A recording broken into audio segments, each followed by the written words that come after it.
Hi guys! Welcome back to our vlog. Another day, another vlog. Since matagal na din yung huling uwi ni Oka sa Canada, nag-decide si Oka na magbakasyon ng isang buwan.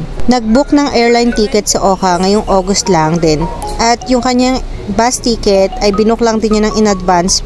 At ito na mala yung kanyang mga luggage bag na dala-dala namin. 2 check-in luggage bag at yung orange ay yung hand carry niya.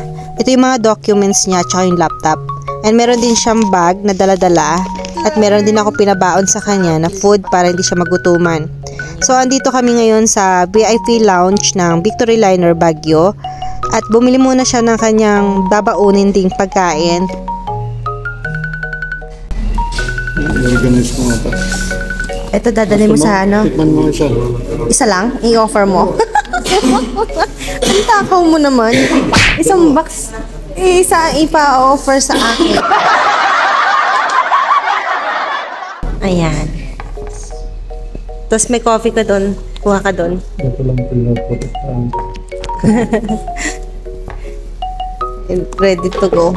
Gamit na gamit kasi lagi kami nagtatravel.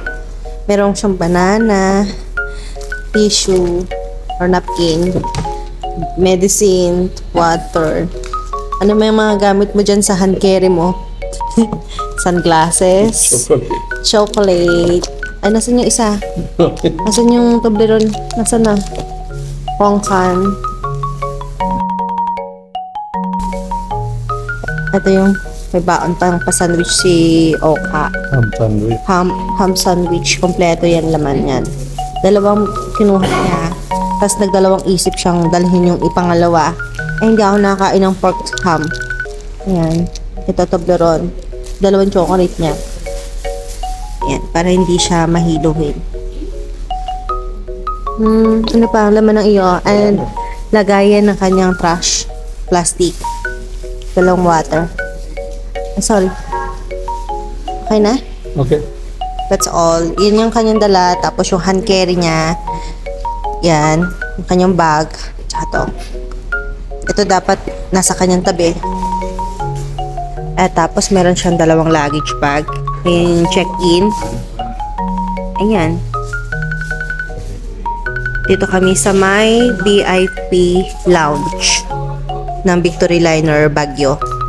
Dahil gusto ni Oka na hindi siya magkaroon ng problema pagdating niya sa NAIA Terminal, ay naisipan niya magstay muna sa bahay ng kanyang best friend sa Quezon City. At dahil naman ito ay nasa Pilipinas, ay meron na din silang chance na mag-get together with the other best friend nila. Parehas na doktor yung best friend ni Oka at minute up na lang niya doon at nagkaroon na rin sila ng bonding. Parang kagaya noong 7 years ago noong na-meet ko sila ng kauna-unahang pagkakataon. Bakit nga ba kailangan ni Oka umalis ng 1 month at iiwanan niya muna ako dito sa Baguio?